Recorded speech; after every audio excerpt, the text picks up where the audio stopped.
you're gone on. We went to a little bit, and I wanted to ask, in as much as you can talk about, what happened the day after when we left and you stayed and you were there. It was 9/12, 9/13, and we took off. Can you talk about anything that happened there with the other staffers? I mean, you and I kind of talked offline. You can tell me tell the people as much as you want, or you can. But we saw, and I saw, or at least that's what I've heard because I wasn't there. But that's when they started to formulate the story, the fabrication of what took place, and they started to basically, hey, let's get our lies together. Let's make sure we're on the same line before the director comes in. And you stood there and said, no, I'm not going to go along with that. Is that correct, or did I just hear hearsay? Because that's what I believe, that's what happened. But I want to know, and if you can talk about what they were trying to formulate and what they were trying to do behind the scenes. I don't think a lot of people know, aside from what I've told them, and I don't even know a lot of it because I wasn't there. You were there. Can you talk about any of that, or are you not allowed to? Or are you putting your life on the line? I'll protect you, and you got a good dude there. He can protect you too. He knows what he's doing. And you can protect yourself. You take care of yourself. But can you talk about that at all? Because that's something that's always bugged me. Not that I don't know what happened. I just want more detail. And Sure. can you talk about any of that at all? Sure. I'm going to separate two things though, just so it's not confusing Please. for the Yeah, audience. please. So like the fake Benghazi protest video narrative, that came out of the administration, and that Yeah. was put together by Jake Sullivan, who's now our national security director. And he's the one that made that up. And then the administration went along with it and they pushed it, if that makes sense. So those of us on the ground in Libya, Yeah. we didn't come up with that. We weren't focused on pushing that, but that was the political narrative. So then the issue that you bring up was the fact that they were trying to cover up the delay in letting GRS respond. And so there's basically something called a hot wash at the CIA, Yeah. right? So a situation happens, you write down every single detail, you put it in the CIA cable traffic, and it exists forever, right? It's for the record. The problem with that is they didn't include people that should have been included in it, right? So Bob was the lead on it. Of course. They pretty much kept everyone out of the room. So it was Bob, your team lead, Of course. were the only Benghazi people The even the really the the involved. Benghazi team lead or country team lead or both? He was your Benghazi team lead was Yeah. involved, Yeah. and the Yeah. country team lead was also in the Gotcha. room. Gotcha. I wasn't in the room. Even the CT case officer in Benghazi, he actually wasn't in the room. He did push through some corrections before it went out, and they were luckily included Wow. because they had some of the narratives wrong about kind of the rescue stuff. But even that didn't go out, as you know, completely accurate. Yeah. So yeah, the problem was Bob was controlling the narrative. And the chief of station, like I think now that time has passed, he realizes that was happening.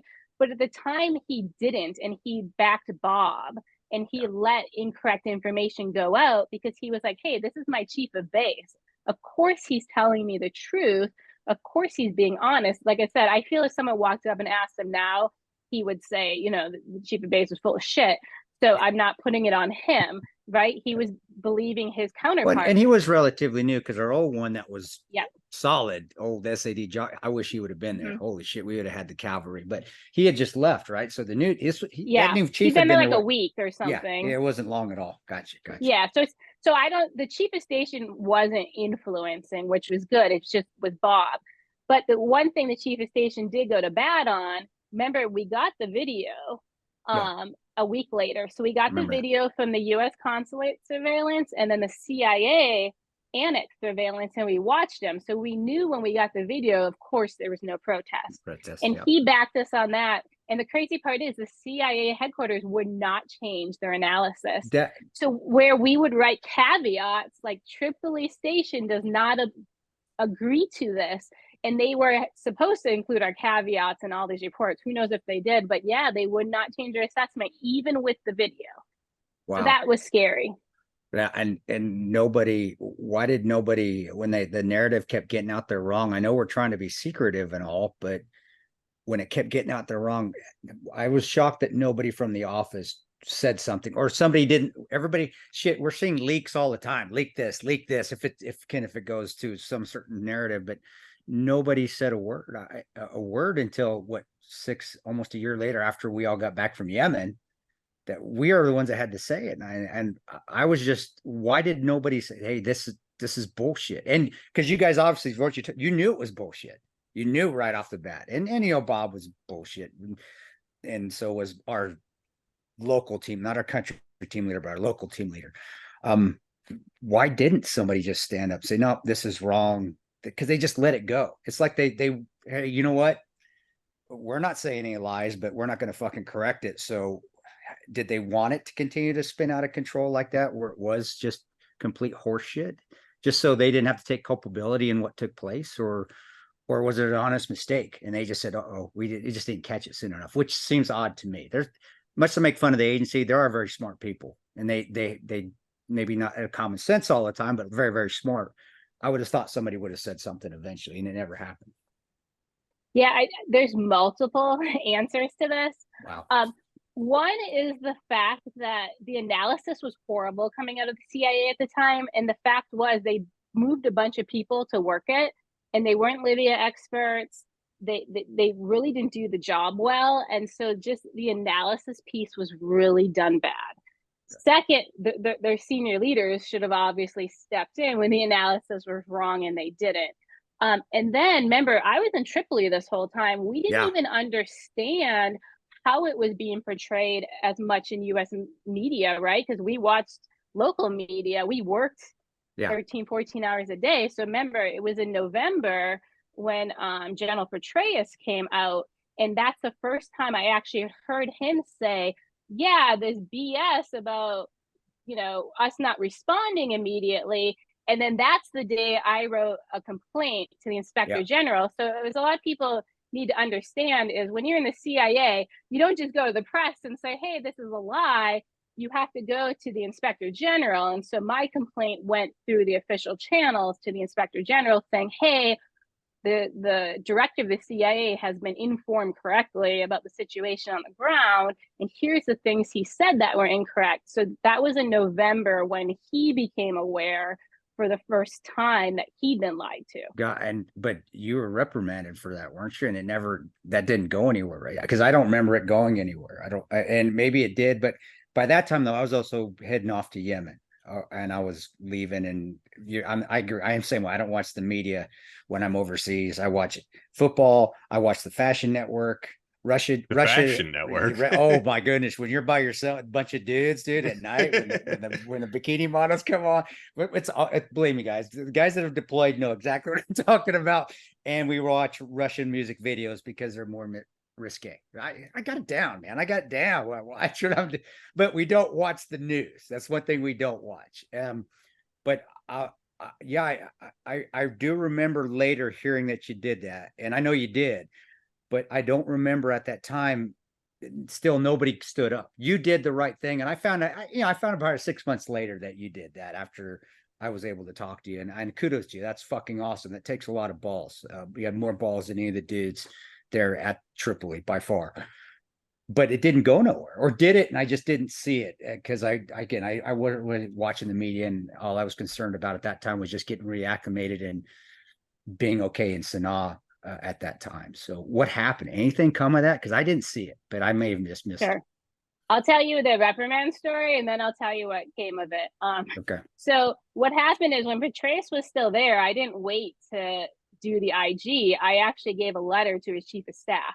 So Petraeus knew walking out of the building what I thought, and then I put in a formal thing. Well, obviously our chief of station heard that someone passed a note to the chief of staff. So the next morning we come in, and he called me and then our collection management officer and then our CT case officer, the three from Benghazi, into his office. And it was like a stand down, right? So he was like, who did this? And then of course the the CMO starts crying. I remember that. I did remember that story. I heard that, and yes, I Yeah. can completely see that happening. And then he Yes. went on, like, I love him. He actually called me today, so I'm calling him back tonight. But I love him. But he started crying and saying Bob was like a father to us. I don't know why he let us down. So he went on this whole tangent. So finally, I just said, it was me. This is ridiculous the way you brought the three of us in here. Yeah. You could have just asked me. Well, then the CT officer goes, no, she doesn't mean that. And I said, what? Of course I mean that. He's trying to like cover for me when I just admitted to it. But yeah, the COS, like, I don't really have a problem with it now, but he did make some sort of threat, like he was going to squash me like a bug. And he gave me a very bad review when I left. I mean, but anyway, so what happened is it went to the IG. And then the next day, I want to say that was like a Thursday night. I'd have to look at a calendar. So the next day on Friday, the IG reached back to me and they read me like a written statement from Petraeus. And it said, like, I really appreciate you providing this information to me. It is the first time I've received it, you know, internally, right? And I'm going to do a full investigation into it. And I'm going to send a team next week to investigate in Libya to run this down. And then he was out like the next Monday. Yeah, because that's So when they got caught for adultery on his computers. I knew that. I was telling people this is what happened, and this is like I knew I was right. I said, okay, that's for those of you who don't remember. This is when Petraeus just all of a sudden gotten fired for having an affair. Holy shit! Yeah, that's odd in Northern Virginia, right? Nobody has affairs in political and directors in political in Northern Virginia and DC. Holy shit! All right, keep going. Yeah, this good stuff. This good stuff. so You're I validating a lot. believe, yeah, I believe he was going to do an investigation. I mean, it, you know, it was officially written. It was read to me by the IG. And then, like I said, he was fired like the next Monday. That honestly, a few days later, he was gone. So we don't even know if he was ever going to do it. But I hate to say he wasn't going to do it, right? Because I felt it was going to happen. So Man, how yeah, interesting would it be to get Petraeus on the podcast and comment on that? I would love yeah, to you be should able ask to. him what his intent So was. the investigation never happened, though. I know nobody No, reached out to me ever, and it didn't. it did. Yeah, But no, remember, my IG complaint was written directly to General Petraeus. So if yep, they didn't hand it off to the next director, which was Mike Morrell, who, you know, unfortunately was in with Jake Sullivan and all them Yeah. anyway, so probably wouldn't have been involved in directing it. He was probably also involved in the narrative stuff. But yeah, I don't even know if it ever was passed on to the next director to even consider.